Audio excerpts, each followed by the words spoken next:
and welcome to part 2 of the building guide, How to Do Interiors. My name is Kafis, and recently, about 2 weeks ago, I released part 1 of my building guide, which was about the basics of building, and it got some very good reception on Reddit, so I've decided to make my second part. And I've also included a video, which is what you are watching right now. In front of me we have a exterior, which is just a basic squarish building with a rounded front, and it's nothing particularly special, but it has a large interior, which is what we're going to be focusing on today. So as you can see, I've laid out some blue carpet in here, and the blue carpet is going to represent walls. The reason I chose blue carpet in particular is to allude to blueprints in real life, and blue, get it? Yeah. So we have our entry hall, we have 2 side rooms, we have a couple back rooms, and then we have whatever this is. So in this guide, we're going to be focusing on each of these rooms in each section, and each one is going to have a certain focus.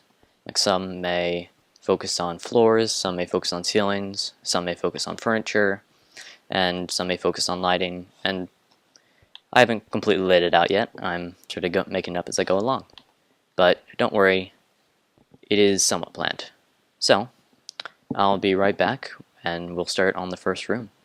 And we're back. So since I cut off, I've sort of closed in all of these rooms, just so each one is self-contained. So when we go from room to room, we'll be specifically focused on that room. So first off, we're going to be working on floors in the main entry hall. So when a lot of people think of interior design, they think of furniture and stuff, but that's not all to interior design. Interior design is everything on the interior, as it's in the name. So it's not just focused on making couches out of stairs, it's everything about it. So in this particular area we have stone as the floor currently, and I mean, you could get away with making it stone for this particular build because their stone is pretty much or hardened clay is a retextured version of stone, but we're not going to do that because we aren't lazy. So when making a floor, there's basically two variations on 2 ways. So first of all, you can use either a full block or a half slab. So both these have their benefits and their downsides. So with half slabs, it's not something that a lot of people generally do just because it can be a bit annoying, but it does have 2 big benefits. First of all, no mob spawn. So if you're in survival, or you're in creative but are too lazy to turn it to peaceful, then you can not have to worry as much about lighting while being able to use most materials.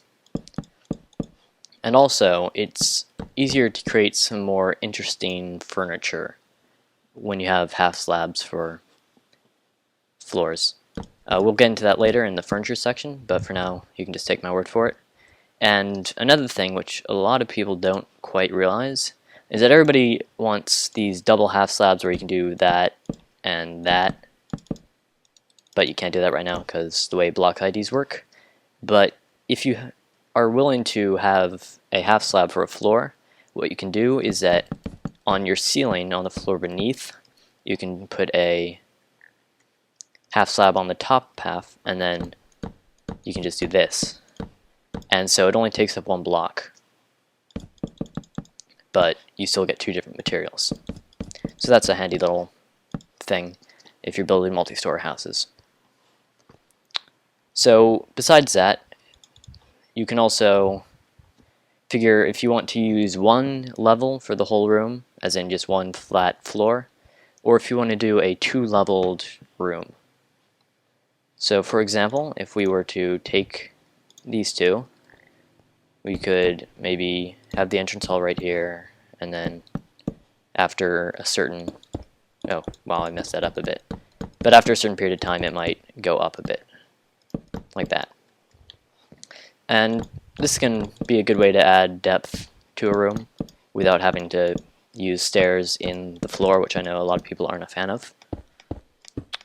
But it can also get a bit sticky if you, especially if you're using a small room. For here, it wouldn't be a big deal.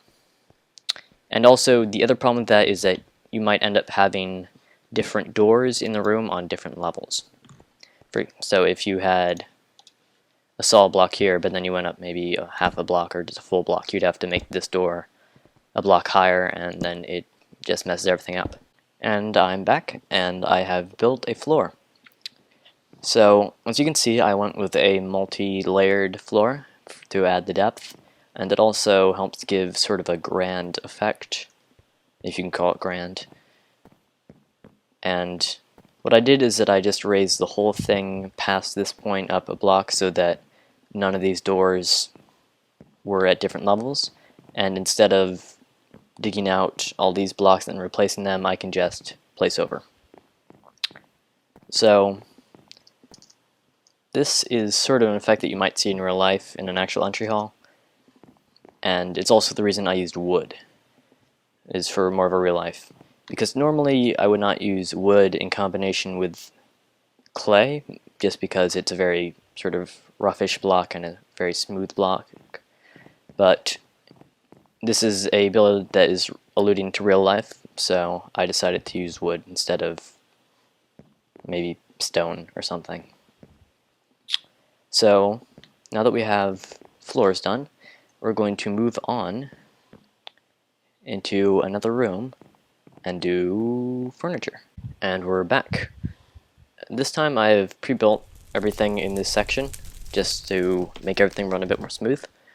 So we are in the furniture room, which is just our basic test room for furniture stuff. And we have a few things that we'll be going over.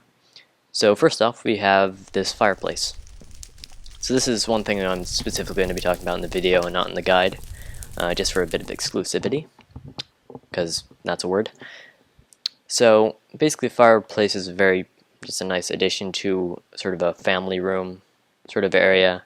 It also acts as lighting, which is useful, but we'll talk about it in the next room. And generally, you can use bricks for it, but I suppose you can use other materials.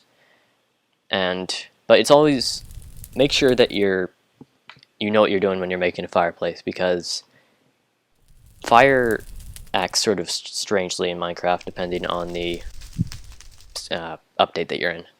Like sometimes it could, if you're in a wood house, it could completely set the house on fire, and other times, if you act a bit more carefully, it can just do what it's doing right now and not burn anything. So in front of the fireplace we have a carpet, and under this carpet is glowstone, which is also a really nice effect for lighting, and that's really all there is to it. And over here we have a couch, which is just stairs with a corner stair. Over here we have a plant, and we have a nice little table. And also we have paintings, and if there's one big advice I could give for interior design is do not underestimate the power of paintings. Paintings are a great way to just liven up a room a bit. And out here we've added some things to our entry hall. We added some plants over here. We'll go over that in just a few seconds. And we added a couple tables and a painting. So if we come outside, I have set up a few things to show off.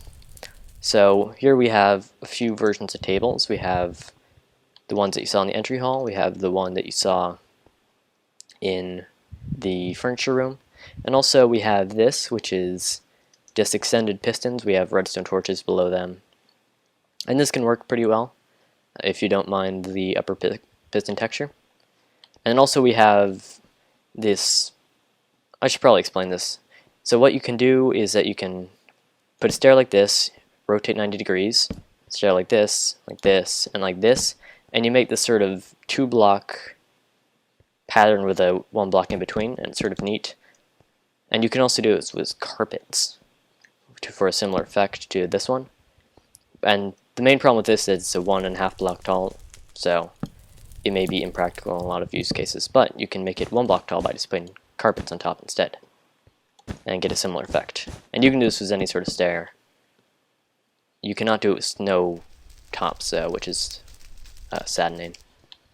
And over here we have a bit of plantation. We have vegetation.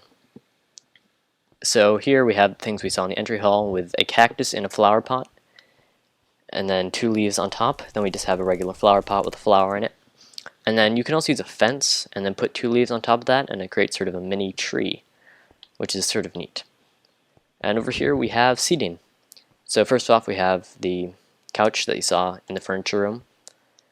Second, we have an actual seat that you can sit on. This is obviously not the most beautiful thing in the world because it's actually functional, but if you actually want to have a place you can sit down, that's a good design for that. And third, we have an interesting couch, which is sort of shows off the benefits of half slabs. So, as you know, probably know, there's no wool half slabs in Minecraft, which is a bit of a shame, but we have to improvise. So if you have a half slab floor, what you can do is you can do something like this, where you have the wool just solid, but it ends up looking like a half slab because everything else is a half slab, and it just ends up looking like a whole block, and then you have I think you get what I'm saying.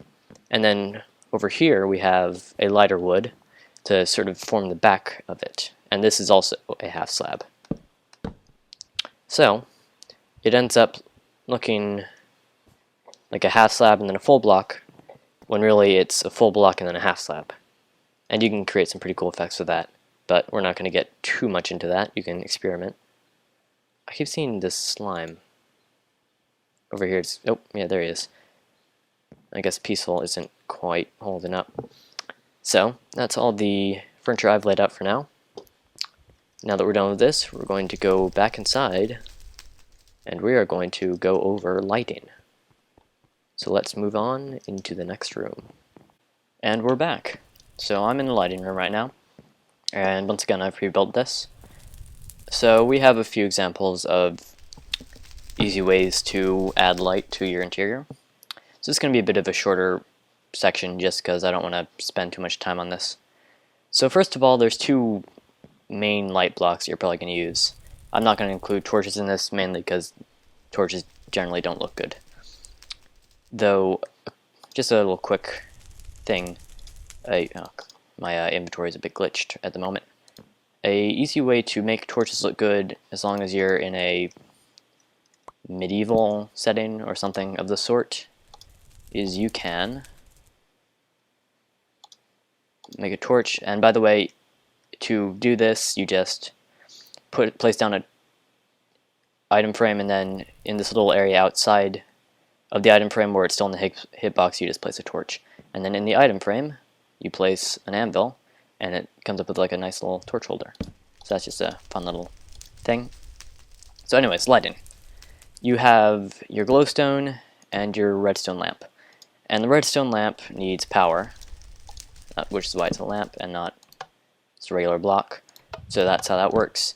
If you would like to figure out exactly how the power works, you can go to my redstone guide, which I'll link to in the description. But anyways, on to the actual lighting. First off, we have this over here. So there are certain things that are seen as transparent blocks in Minecraft, and one of the ones that you wouldn't think of as much is pistons, which is what I have right here. Underneath we have glowstone, like so, and if we get ourselves into like a little hole here, you'll see that it's still lit even though there doesn't appear to be any light source, and that's just the light shining through the pistons. And over here we have glowstone under carpets, like I showed in the other room, which is just what it sounds like, glowstone under carpets. And over here we have a bit more of a iffy one. This one doesn't really spread that much light, but it gives off the effect of light.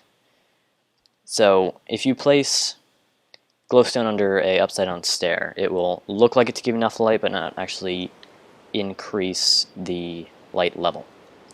And up here we have just ceiling lamps using redstone lamps, I have a redstone block on top. Oh, it's raining. Like this. And so using a redstone lamp will pretty much always take up a bit more space than just using glowstone, but redstone lamps generally look nicer. So that's all. Oh, wait, we missed this window. So I also made this window just to show off that you can sort of spread light between rooms by sort of making a little hole in the wall. It can also be used for stylistic effect, obviously. So yeah, that's all for lighting. So I think next we'll be talking about ceilings. So let's go into the ceiling room. And we're back. So this part is actually not going to be included in the image guide, just because I don't think there's really enough here to justify taking up a whole section. So here we have this sort of a interesting looking ceiling. So what I did here is I used a combination of stairs and half slabs. So you see these areas where it comes out here, and for a half block over here, these are stairs, like this, and just placed like that. And then we have half slabs in the middle, we have more stairs over here, and we have redstone lamps to light it all up. So yeah, nothing particularly interesting. It's really mostly this is the same concept as floors, except you can go a bit more crazy because you don't have to walk on it. Oh, there goes my stair. So yep, that's this part. We're gonna move on to stairs now. So be right back. And we are back for the final little segment of the video. So right now we're in the stairs room, and we have 3 different types of staircases. I'll start off with this one.